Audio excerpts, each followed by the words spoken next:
அசலானது ஸ்பெஷலானது குலாஸ் நாட்டு சர்க்கரை. MCR Pure Cotton Club, formals and casual shirts. Holidays nale adu namma GT Holidays da, South India's #1 travel brand. இந்த தோட்டத்துல எத்தனை மரங்கள் இருக்கு, என்னெல்லாம் உண்டு? அனைத்து வகையான மரங்கள் இருக்கும். அதாவது பாத்தீங்கன்னா மகோகனிலிருந்து, குமிழிலிருந்து, தேக்கிலிருந்து, சாண்டல்வுட்டிலிருந்து, மாமரத்திலிருந்து, எக்ஸாட்டிக் ஃப்ரூட்ஸ் சொல்லக்கூடிய பழங்கள், மங்குஸ்தானுங்க, ரம்பூட்டான். இப்போ நம்ம பார்த்துட்டு இருக்கிற ஏரியாவில் இந்த மரங்கள், இப்போ வளர்ந்துருக்கிற மரங்கள் அனைத்துலையுமே இந்த இடத்த நம்ம வேஸ்ட் பண்ணாமல் இந்த ட்ரங்கை யூஸ் பண்ணி இதில் வரக்கூடிய மரங்கள்னு செடிகள்னு பார்த்தீங்கன்னா பெப்பர். எவ்ரி இயர் நம்மளுக்கு ஒரு ரெவென்யூ வர்ற மாதிரி இந்த மரங்களில் நம்ம பெப்பர் கொடி கொடுக்க போகிறோம். உங்களுக்கு ஒரு மரம் வந்து 3000 ரூபாய்க்கு வருமானம் கிடைக்கும். ஏன்னா அது இளநீருக்கும் போகும், தேங்காய்க்கும் போகும். நாட்டு மரம் வந்து உங்களுக்கு அந்த அளவுக்கு போகும். ஏன்னா தென்னையில் எப்படின்னா ஒரு வருஷம் ஈல்டு நல்லா இருக்கும், இன்னொரு வருஷம் கம்மியாகும். அதனால் நம்ம வருஷம் 365 நாள் ஆவரேஜ் பார்க்கணும். அப்போது நம்ம வந்து கலப்பு பயிர்கள் பண்ணுறது நல்லது. ஆனா இப்போ இன்னைக்கு தேதியில நிறைய பேர் இயற்கை விவசாயம் பண்ணணும்னு ஆசைப்படுறாங்க. ஆனா அதுல உண்மையாவே லாபம் உண்டா? பண்ண முடியும். எப்படி முடியும்னாங்க, ஆர்கானிக் கார்பன்கிற ஒன்றை பார்க்கணும். அப்போ அந்த ஆர்கானிக் கார்பன் தான் மண்ணுக்கு ஹீமோகுளோபின். இது இல்லாம நான் செயற்கை விவசாயம் செஞ்சாலும் சரி, இயற்கை விவசாயம் செஞ்சாலும் ஜெயிக்கலாம். தோட்டம் வந்து சுத்தமாகவே இருக்கக்கூடாது. இப்போ நம்ம எப்படி உடம்புல லாக்டோபேசிஸ் இருந்தால் உணவு செரிக்குமோ, அது மாதிரி மண்ணில் நுண்ணுயிர்கள் இருந்தால் தான் அது செரிக்கும். அந்த நுண்ணுயிர் வேணும்னா அந்த மண்ணில் கார்பன்கிற ஒரு பொருள் வேணும். கார்பன்கிற ஒரு பொருள் வேணும்னா இந்த இலதலைகள் உளுந்தா மட்டும்தான் முடியும். அப்போ இந்த இலதலைகளை தீ வச்சுட்டு நான் காடு சுத்தமாக இருக்கு அப்படின்னா கண்டிப்பாக இதில் கார்பன் லெவல் ஏறாது. அப்போ அந்த இலதலையெல்லாம் அப்படியே மக்கி மண்ணாகிறது தான். இது மக்கும் போது தான் உங்களுக்கு இந்த கார்பன் லெவல் மாறும். இதைத்தான் ஆர்கானிக் கார்பன் நம்ம சொல்கிறோம். இயற்கை விவசாயத்துக்கு கண்டிப்பாக மீனியம் இல்லாமல் செய்ய முடியாது. நீங்கள் நுண் சத்துக்கள் இல்லாமல் விவசாயம் ஜெயிக்காது. சரி, பெரிய சத்துக்கள், பேரூட்டச்சத்துக்கள்னு சொல்லக்கூடிய தலைமணி சாம்பல் சத்து மட்டும்தான் கான்சென்ட்ரேட் பண்ணுறோம் விவசாயி. ஆனால் அந்த நுண்ணூட்டச்சத்துக்கள்னு சொல்லக்கூடிய ட்ரேஸ் மினரல்ஸை நம்ம வந்து கான்சென்ட்ரேட் பண்ணுறதில்ல. அப்போ ஒரு பயிருக்கு தேவையான 17 வகையான சத்தில் 3 சத்து வந்து இயற்கையை கொடுத்துருங்க. கார்பன், ஹைட்ரஜன், ஆக்சிஜன் 3 வான்வெளியிலும் மழையிலையும் கிடச்சிருவாங்க. அவுட் ஆஃப் 17ல் 14 வந்து நாம தான் கொடுத்தாகும். அன்னைக்கு நம்மளுடைய உணவு தேவைகளுக்காக விவசாயம் பண்ணோம், அதனால எனக்கு இந்த அளவுக்கு போட்டி இல்லை. ஆனால் இன்னைக்கு நான் அடுத்தவங்களுடைய தேவைகளை நான் பூர்த்தி பண்ண வேண்டியது இருக்கிறனால நான் வந்து அதிகமான மகசூல் எடுக்கணுங்கிறனால தான் நான் இந்த இயற்கையை விட்டுட்டு நான் செயற்கை நோக்கி போறேன். கலாட்டா நேயர்களுக்கு வணக்கம். நான் சரவண ராம்குமார். இன்று நம்மோடு விவசாய ஆலோசகர் அக்ரி கண்ணன் அவர்கள் இணைஞ்சிருக்காரு. நிறைய விவசாய பெருமக்களுக்கு பெரிய விழிப்புணர்வுகளை எல்லாம் ஏற்படுத்திக்கிட்டு இருக்காரு அப்படின்றத பாக்குறோம். குறிப்பா இன்றைய இயற்கை விவசாயம் எப்படி இருக்கு அப்படின்றத பத்தி தான் அண்ணங்கிட்ட கேட்டு தெரிஞ்சுக்கிறதா இருக்கும். அவர்கிட்ட பேசலாம். அண்ணா வணக்கம். வணக்கங்க. அவங்களை பார்த்ததுல பெரிய மகிழ்ச்சி. கலந்ததுக்கு வாய்ப்பு கொடுத்ததுக்கு ரொம்ப நன்றிண்ணா.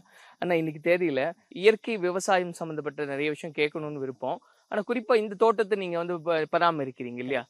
இந்த தோட்டத்துல எத்தனை மரங்கள் இருக்கு, என்னெல்லாம் உண்டு? இந்த தோட்டத்தோட பெருமையை பத்தி சொல்லுங்க. இந்த தோட்டத்துல நம்ம மெயினா பாத்தீங்கன்னா அனைத்து வகையான மரங்கள் இருக்கும். அதாவது பாத்தீங்கன்னா மகோகனிலிருந்து, குமிழிலிருந்து, தேக்கிலிருந்து, சாண்டல்வுட்டிலிருந்து, மாமரத்திலிருந்து, எக்ஸாட்டிக் ஃப்ரூட்ஸ் சொல்லக்கூடிய பழங்கள், அதாவது பாத்தீங்கன்னா மங்குஸ்தானுங்க, ரம்பூட்டான், அப்புறம் பார்த்தீங்கன்னா அவக்கோட இப்போ பிளான்டேஷன் இருக்குது. இப்போ நம்ம பார்த்துட்டு இருக்கிற ஏரியாவில் இந்த மரங்கள், இப்போ வளர்ந்துருக்கிற மரங்கள் அனைத்துலையுமே இந்த இடத்த நம்ம வேஸ்ட் பண்ணாமல் இந்த ட்ரங்கை யூஸ் பண்ணி இதில் வரக்கூடிய மரங்கள்னு செடிகள்னு பார்த்தீங்கன்னா பெப்பர், இந்த இடத்த நம்ம யூஸ் பண்ண போகிறோம். இது வந்து இந்த மரங்கள் ஒரு 25 வருஷம் கழிச்சு நம்மளுக்கு ஒரு ரெவென்யூ கொடுக்கும். எவ்ரி இயர் நம்மளுக்கு ஒரு ரெவென்யூ வர்ற மாதிரி இந்த மரங்களில் நம்ம பெப்பர் கொடி கொடுக்க போகிறோங்க. இது போக இந்த 2 மரத்துக்கு இடையில இருக்கிற கேப்ல வந்து நம்ம ஆல் ஸ்பைசஸை பிளான்டேஷன் பண்ற ஐடியா. இது வந்து நம்ம இந்த இடத்துல பிளான்டேஷன் பண்ண போறோங்க. அப்போ இந்த மரத்துல ஒரு இன்கம், இந்த கொடியில ஒரு இன்கம்ங்க, இந்த இடத்துல ஒரு இன்கம். இப்ப இந்த 4 மரத்துக்கு சென்டர்ல வந்து நம்ம நட்மெக், ஜாதிக்காய்ன்னு சொல்லக்கூடிய நட்மெக் ஸ்பைசஸ்ல நம்ம இங்க நடுறோம். ஆமா. அப்ப என்ன நம்ம கான்செப்ட் என்னன்னா, மரங்கள் ஒரு வருமானம், மீதி இருக்கிற ஏரியாவில் இருக்கிறதுல எல்லாம் எவ்வளவு ஒரு ஏக்கர்ல 43,500 ஸ்கொயர் ஃபீட் இருக்கு அப்படின்னா எவ்வளவுக்கு எவ்வளவு நம்ம ரெவென்யூ வந்து அதிகப்படுத்தும் போது தான் ஃபார்மருக்கு வந்து இன்கம் வந்து கரெக்டா இருக்கும். ஆனா அது சவால் நிறைஞ்சிருக்கானா? ஏன்னா பொது கருத்துன்னு ஒண்ணு இருக்கு இல்லையா? ஒரு வகையில கரெக்ட் தாங்க. எப்படின்னா நம்ம மோனோகிராப் ஏதாவது ஒண்ணு நம்ம நெல் பயிரே செய்யறது, அல்லது நான் தென்னையே செய்யறது, அல்லது அந்த மோனோகிராப் அப்படிங்கும் போது ஒரு பிளக்சுவேஷன், எக்கனாமியில பிளக்சுவேஷன் வரும்போது உங்களுக்கு அது நம்ம பாதிப்போம். பட் நான் ஒரு தென்னை சார்ந்த ஊடு பயிர்கள், ஜாதிக்காய், ஜாதிக்காய்ன்னு சொல்லக்கூடிய நட்மெக் நடுறோம், அவக்கோடா நட போறோம், அல்லது வாழை, மஞ்சள்ங்க, இந்த மாதிரி நீங்க வேரியஸ் மல்டி லேயர் கிராப் வரும்போது ஒரு கிராப் வருமானம் இல்லைனாலும் இன்னொரு கிராப் கொடுக்கும். அதே மாதிரி ஒரு கிராப் பூச்சியில ஏதாவது அடிபட்டதுனால இன்னொரு கிராப் நம்மளுக்கு கை கொடுக்கும். அப்போ இந்த மல்டி லேயருங்கிறது ஃபார்மருக்கு வந்து இருக்கணும். ஆனா மல்டி லேயர்னா தென்னை மேஜர் கிராப்பா இருக்கும்போது டிஸ்டன்ஸ் வந்து நம்ம மினிமம் 28ல இருந்து 30 அடியாவது கொடுக்கணும். நான் 22 அடி தான் வச்சிருக்கேன், அதுல மல்டி லேயர் பண்ணலாமா அப்படின்னு கொஸ்டின் கேட்டீங்கன்னா கண்டிப்பா முடியாது. ஏன்னா தென்னை வந்து ஷேடிங் இருந்ததுன்னா ஓவர்லாப்பிங் ஆனா காப்பு வராது, ஈல்டு வராது. அதே மாதிரி 4 செடி நம்ம சென்ட்ரல் நடணும், அதுக்கும் வந்து சூரிய வெளிச்சம் வேணும். அதனாலதான் நம்ம முன்னோர்கள் ஒரு பயிருக்கு அளவு சொல்லியிருக்காங்க. அதாவது தேரோட தென்னை, வண்டியோட வாழை, தேரோட தென்னைன்னு சொல்லியிருக்காங்க. வண்டியோட வாழை அப்படின்னா 8 அடி கொடுக்கணும் அப்படிங்கிறது பயிரினோட எண்ணிக்கை மெயின்டைன் பண்ணணும். அதே மாதிரி தேரோட தென்னை அப்படின்னா 27, 25ல இருந்து 26 அடியாவது இருக்கணும் மினிமம்ங்கிறக்காகத்தான் சொல்லியிருக்காங்க. அதான் நண்டோட நரியோட தேரோட தென்னை அப்படின்னு சொல்றதுக்கு காரணம்.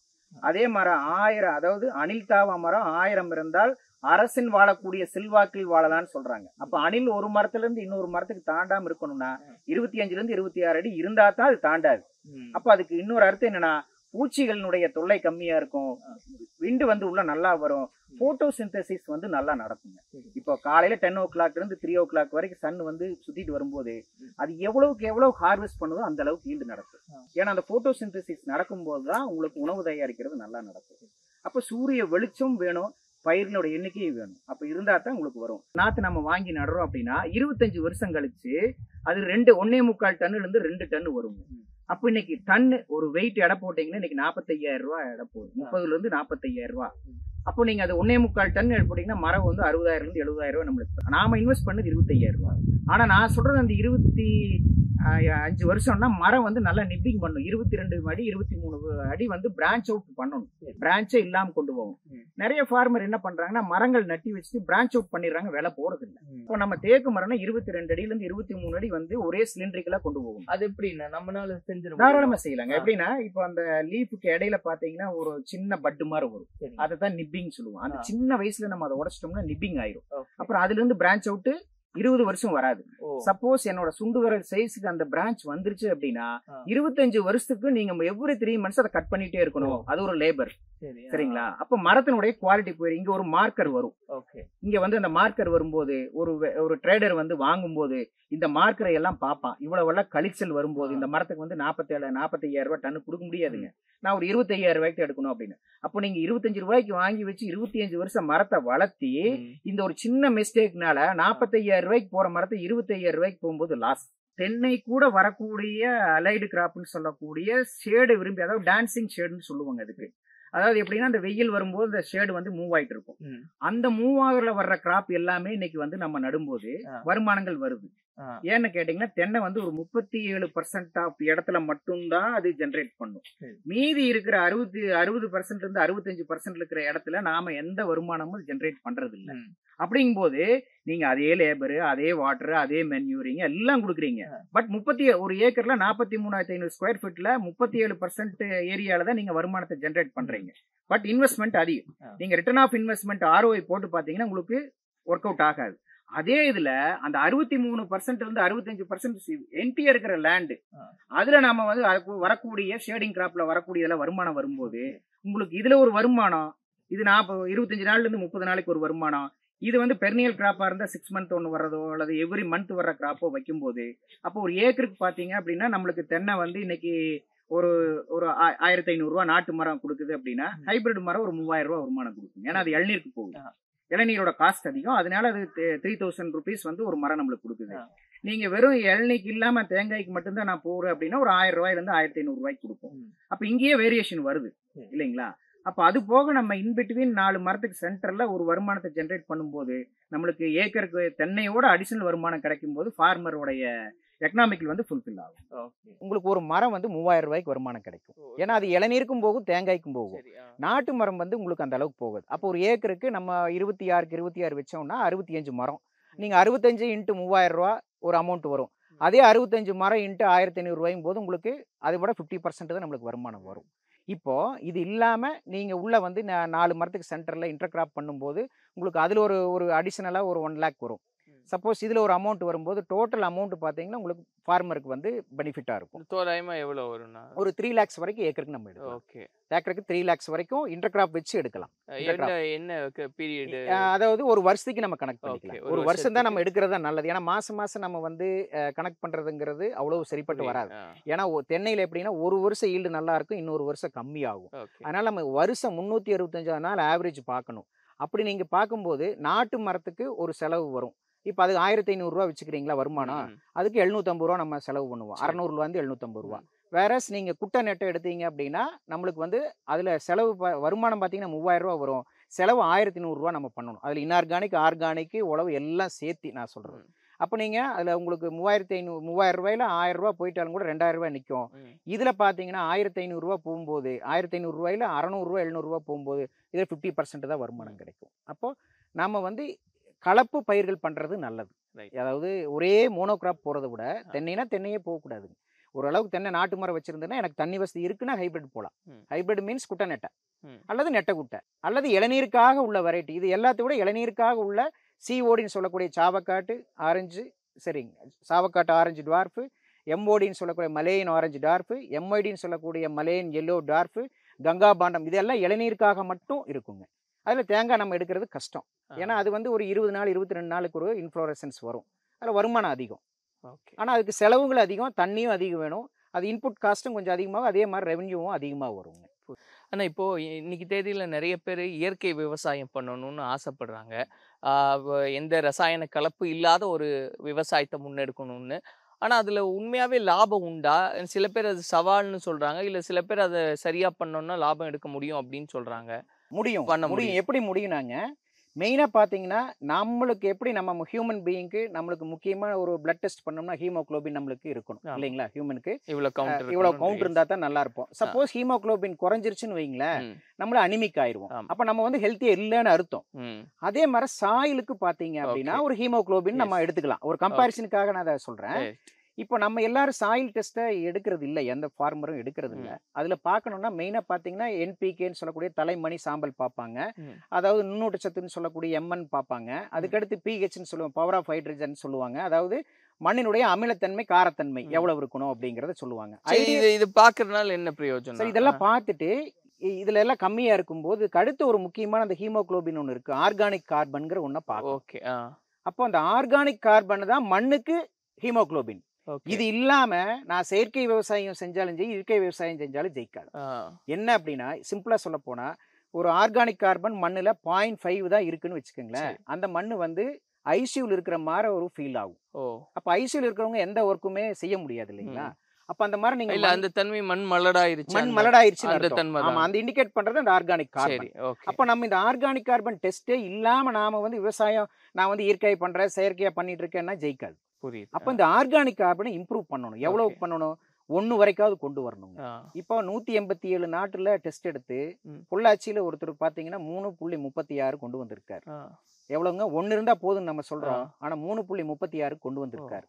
அப்போ எவ்வளவு தூரம் அந்த ஆர்கானிக் கார்பன் மண்ணில் அதிகமாகும் போது விவசாயம் ஜெயிக்குங்க. இப்போ மாற்ற முடியும். எப்படி?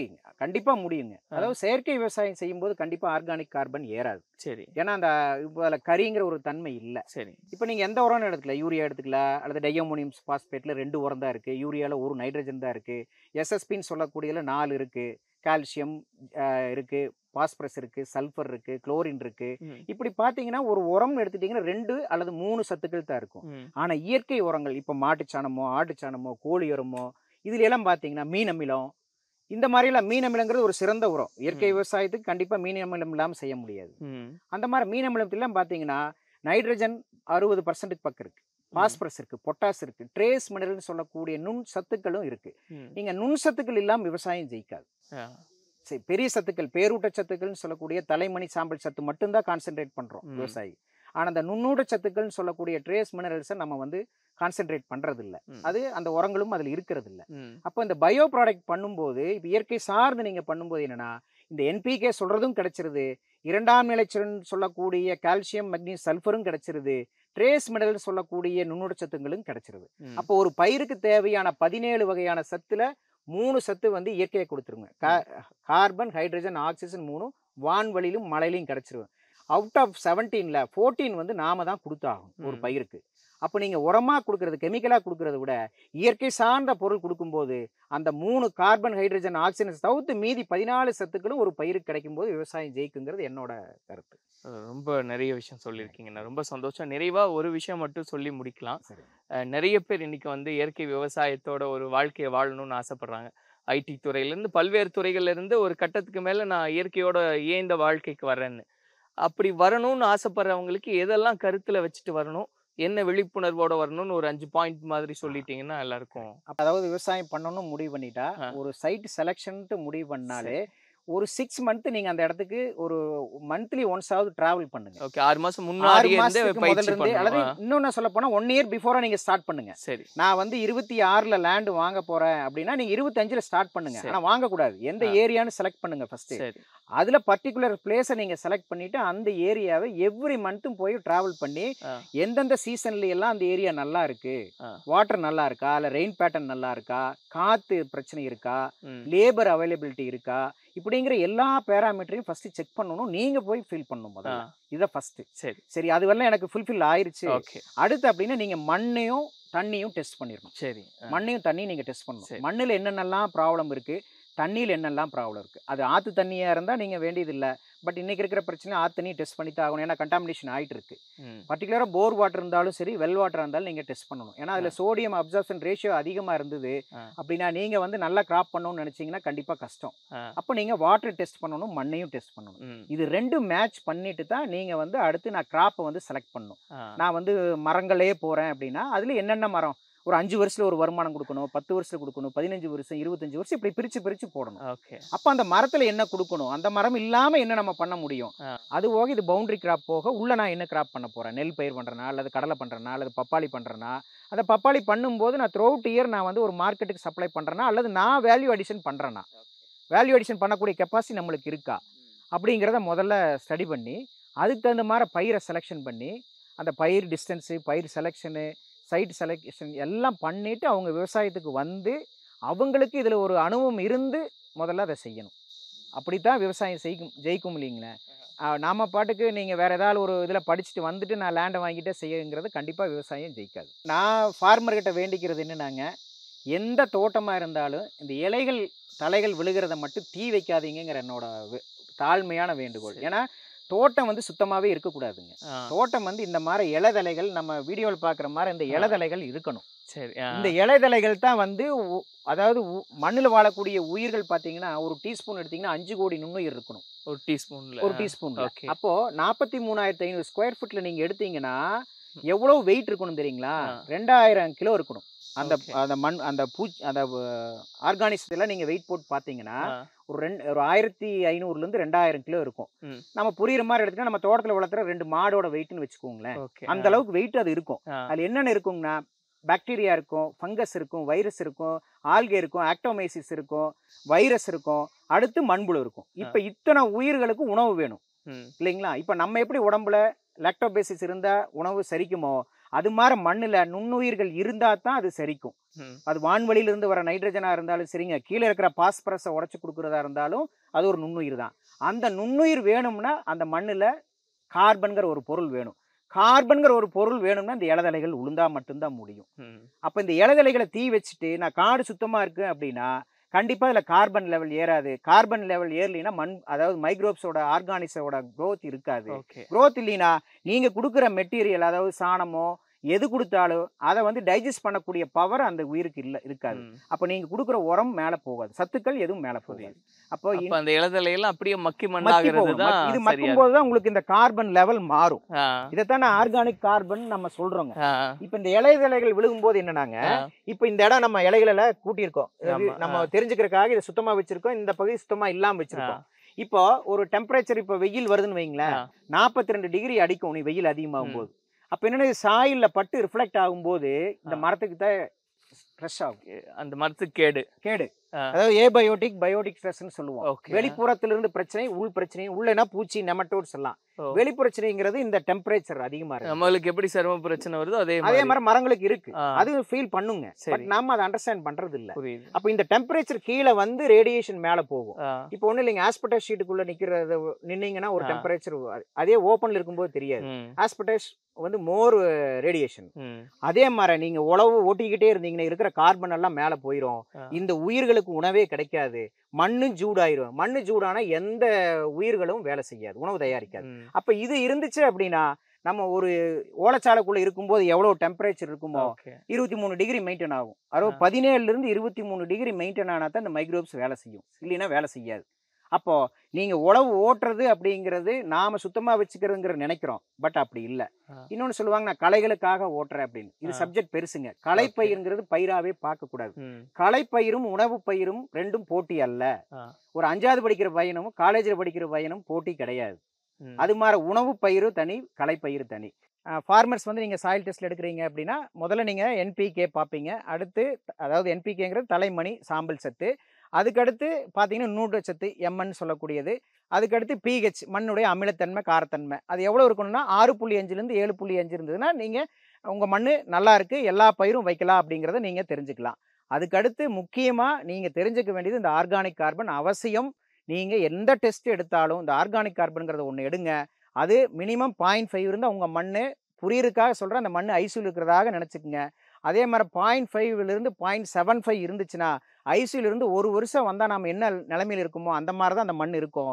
எப்போ நீங்கள் அந்த ஆர்கானிக் கார்பனை 1க்கு மேலே அதிகப்படுத்திங்களோ அப்போ வந்து மண் சிறப்பாக நீங்கள் கொடுக்கக்கூடிய சத்துக்களை எடுத்து உங்கள் வருமானங்கள் அதிகமாகுங்கிறது என்னோட தாழ்மையான வேண்டுகோள். இந்த ஆர்கானிக் கார்பனை ஒவ்வொரு விவசாயியும் விழுகிற இலைகள், தென்னை மரம்னா அந்த தென்னை மரத்தில் 12 மட்டை வரும், உரி மட்டை ஒரு 100.